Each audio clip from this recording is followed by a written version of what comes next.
several hours or over an hour this morning. They are working really hard. They've been there since the start. Fish and Wildlife, 14 boat teams are in eastern Kentucky, and 24 conservation officers are working each shift. There are 2 conservation officers assigned to Emergency Operations Command Post in Hazard.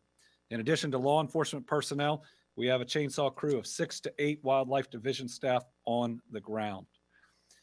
Transportation, the road into Buckhorn Lake State Resort Park again, that's Kentucky Route 1883, could be reopened today. It's really important to that area to get that done. At least 10 bridges remain closed in Knott, Letcher, Perry, and Pike counties. Full assessment can't be done until the water further recedes. In Manchester, in the Manchester Highway District, all state routes are reported reopened in Clay County. Highway crews cleared about 100 rock and mudslides and thus far have replaced or repaired about a dozen highway culverts. Turning attention to helping Clay County crews clear and reopen roads in that area. The crews are busy clearing roads in Pikeville Highway District and assessing damage to their own equipment and facilities. And the Transportation Cabinet is also engaged in hauling water and other supplies. A crew from the Paducah Highway District was instrumental in providing temporary housing for tornado victims last winter. They are traveling to eastern Kentucky to do the same. It's hard to say that there is good that can come out of a disaster, but we learned a lot about temporary housing in that tornado disaster, and we have travel trailers on hand that are moving to eastern Kentucky right now. We can take the crew that was there in western Kentucky because we have 0 people on the waiting list. They know the challenges. They know the best places to put these. We are going to have travel trailers in eastern Kentucky for people faster than we have ever seen before. Big thank you to that Paducah area team pitching in. They're really good people. They're really good at what they do. The relief fund that we set up as of today, 5,673 donations for $684,688.09. If you want to donate, that is the Team EKY Flood Relief Fund.ky.gov. Fully transparent, open, subject to open records, only fund that we know that can and will be audited, that will testify on. It can, and we pledge that 100% of the funds that come in, absent some credit card fees that they'll do, will go to the victims to help them as they get back on their feet. Announcing today the first expenditure will be the same that we were able to do for the tornado victims, and that's paying for funerals. I don't want people to have to go through a process of reimbursement, to have to apply. We appreciate that FEMA has that program, but the least that we ought to be able to do is grieve together. We'll work with the coroners and the Department of Public Health to directly identify the families of those we've lost and to work directly with them on these expenses. I guess it's the least that we can do to be there with these folks in an incredibly difficult time. We care about you, and we can't imagine the grief you're going through right now. All right. I think that's the update as we have it right now. Again, this is still an active search and rescue operation. We have not moved into a rebuilding phase and won't be in one for several days, if not potentially several weeks. Our goal today is to get as many people to safety as possible. And as people in these areas are looking at the next couple days, make a plan for Sunday afternoon through Monday when the storms leave. Make sure you are in a safe place. I don't want to lose one more person. We care about you. It's not fair this is going to rain again, but it is. We're pretty sure of it. And while it's not going to be, or it's not anticipated to be anything like what we've already been through, there's a lot of saturation and there's a lot of water out there. That also brings up there is still a lot of water with a current out there. Be careful. Be careful. You're still with us. We want you to stay with us. And so make sure you use good practices, whether that's around down power lines or moving through water. All right. We'll open it up to questions. We'll start with Tom Latek. Thank you, Governor, and good afternoon to you. I missed the first part. For some reason, I didn't catch the first part of your remarks. Can you give me the latest number on casualties, and have you been able to get a handle on the number of missing persons? We're at 25 confirmed casualties. If there is one piece of good news, we now believe there are only 4 children and not 6 children in that number. The original 2 children that were reported have turned out to be adults, but those are still 2 people that we have lost. Still trying to get an accurate way to count missing persons when we can't get to certain areas. Cell phone service is still down in so many areas. And in some of these areas, it's going to be hard to know exactly how many people were living there in the first place. We get certain numbers that come in, but until we have full cell phone service up, I mean, you could assume there are hundreds of people that they might be fine. I hope they're fine, but that their loved ones haven't established contact with them yet. Again, we hope in the coming days as service is up that we can get a better handle on that. Debbie Yetter, Courier Journal. Hi, Governor.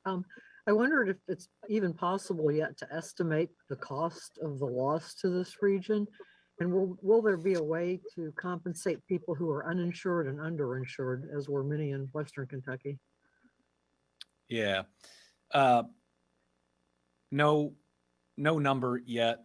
I mean, I can't imagine that it's not going to be in the tens, if not the hundreds of millions of dollars, but we're just not there yet, still being in the search and rescue. I do believe that this will qualify for individual assistance under FEMA. I asked the president to do that. He responded very favorably. He said to me he wanted to cut through red tape. And so FEMA's working on the paperwork to get to him. That can provide assistance to uninsured folks. I have talked to them about wanting to make the process simpler in some way. Also got their commitment to have people on the ground to help process. And today I asked for more people than I think they had originally planned to have on the ground to help process. And we're working on that right now. FEMA's certainly going to be able to go door to door, which is very helpful.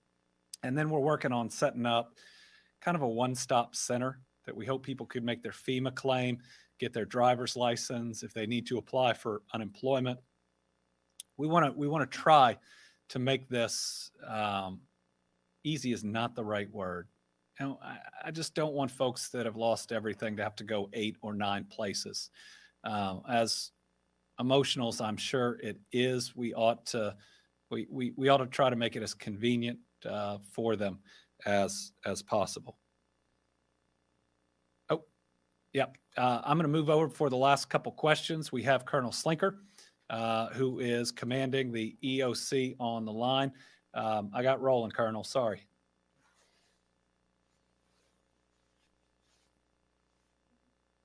On to be able to talk and report a few things.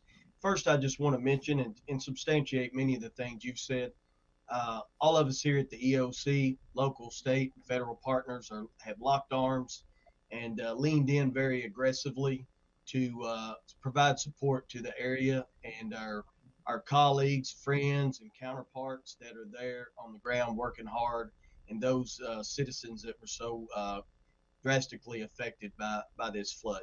We do that by having multiple briefings throughout the day where we all know what each other's doing, and that way if we hear any gaps and the other partner can fill it, we jump right in there and do that.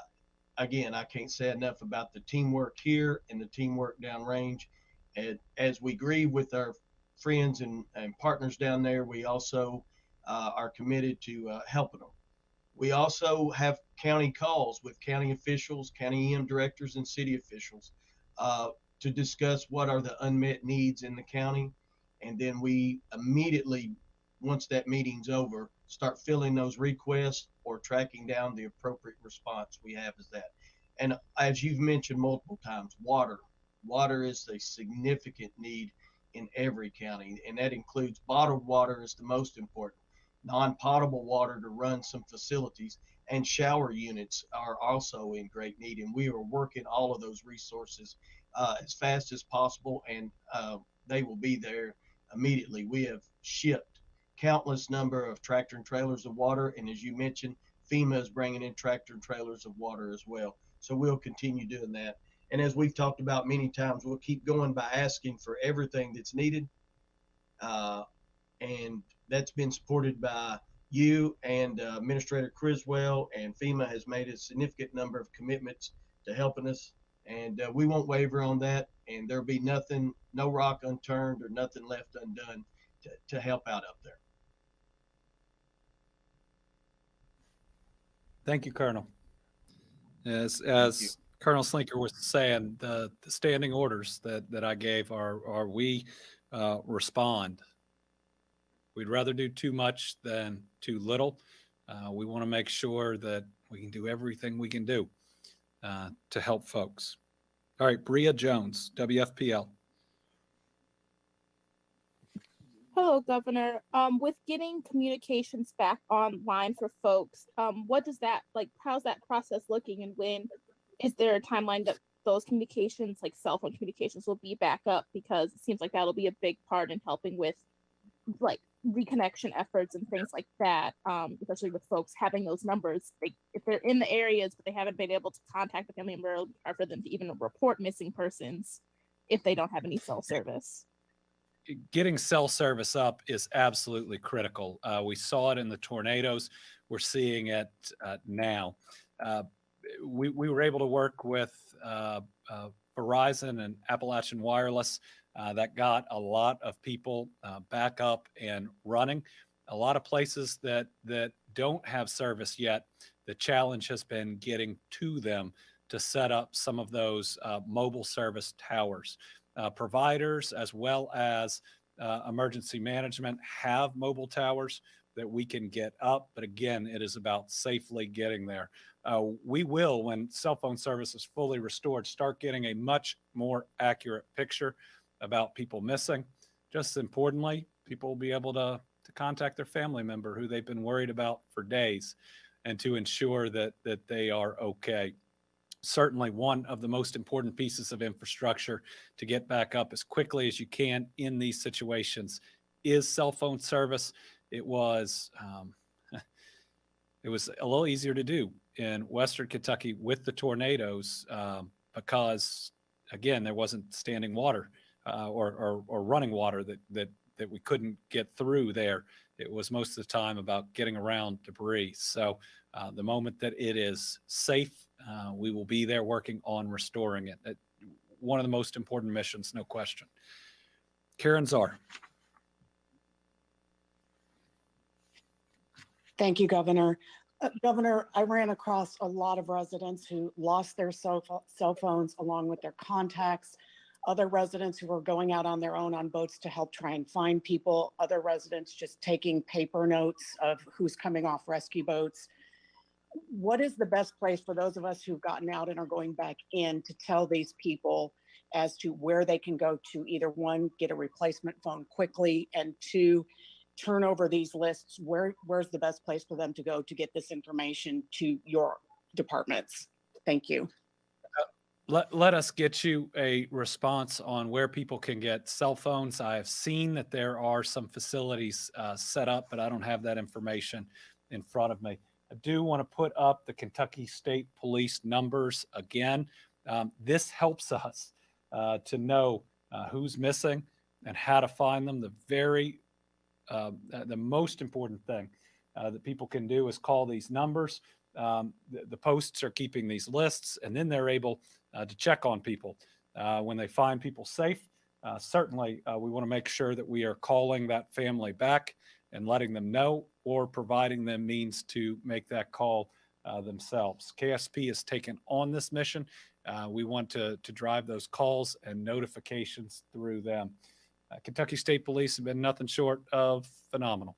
And we really appreciate their calming presence, but also their capabilities at the most difficult time.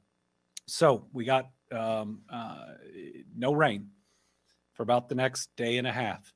And everybody out there, Guard and KSP, all of our local units, the Mayfield fire chief and his crew, and the rest are focused today on search and rescue. We have high axle National Guard vehicles that are going to be able to get to places that vehicles have not been able to get to until today because the water is down some. My hope is that if we still have folks that need water rescue, that as the water recedes, that will become more possible. A lot of amazing people on the ground right now responding to something that is just seemed unimaginable before a couple of days ago. Keep praying.